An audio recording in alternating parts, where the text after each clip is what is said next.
In jou sportsessie vanmiddag, Bongi Mbonambi lyk of hy moontlik vir die Springbokke gaan begin teen Engeland Saterdag ten spyte van min wedstrydtyd in 2018. Met Bismarck du Plessis wat eerste toets gaan misloop nadat hy laat gearriveer het van Montpellier af, is daar 'n groot kans dat Mbonambi die wedstryd Saterdag op Ellis Park gaan begin.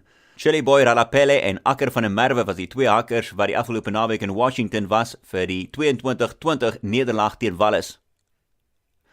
Die Amerikaanse bokser Floyd Mayweather is terug bo aan die Forbes ranglys vir die top 100 atlete in die wêreld wat die meeste geld verdien. Hy het $275 miljoen ontvang vir sy boksgeveg in Augustus teen Conor McGregor, wat nommer 4 is op die Forbes lys.